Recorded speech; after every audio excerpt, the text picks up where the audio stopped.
একদিন গ্রামের পুরনো একটা কূপে হঠাৎ ঝলমলে সোনার আলো পড়ে। গ্রামের এক মেয়েটি না জেনে সেই কূপের পানি খেয়ে ফেলে। খাওয়ার সঙ্গে সঙ্গেই তার শরীরটা কেমন জানি অদ্ভুত লাগতে শুরু করে, আর হঠাৎ তার মুখ থেকে সোনার টুকরো বের হতে থাকে।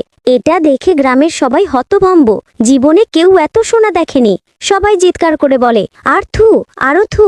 কিন্তু মেয়েটি আর পারছিল না। তখন গ্রামের এক লোভী লোক রেগে গিয়ে চাবুক মারে, আর সঙ্গে সঙ্গে মেয়েটির মুখ থেকে বের হতে থাকে তামার মুদ্রা। এবার গ্রামের সবাই পাগলের মতো মেয়েটিকে মারতে শুরু করে, একটার পর একটা চাবুক, শুধু আরো টাকা বের করার লোভে। মেয়েটি কাঁদছিল, ব্যথায় কাতর, কিন্তু কেউ থামেনি। এরপর গ্রামের এক বুদ্ধিমান ছেলে নাম গৌদান এই রহস্য জেনে রাতে চুপি চুপি গিয়ে কূপের পানি খায়, কিন্তু সে কাউকে কিছু বলে না। কিন্তু সত্য কি কখনো চেপে রাখা যায়? না।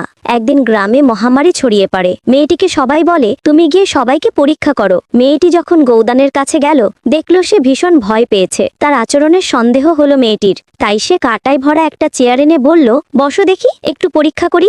গৌদান বসতেই তার মুখ থেকে ঝনঝন করে বের হতে লাগলো তামার মুদ্রা, আর মেয়েটি চুপচাপ তাকিয়ে থাকলো। লোভে অন্ধ মানুষ যে কত নিচে নামতে পারে, এই গল্পটাই তার প্রমাণ। গল্পটা ভালো লেগে থাকলে লাইক দিন, শেয়ার করুন, আর এমন রহস্যময় গল্প পেতে সাবস্ক্রাইব করে রাখুন।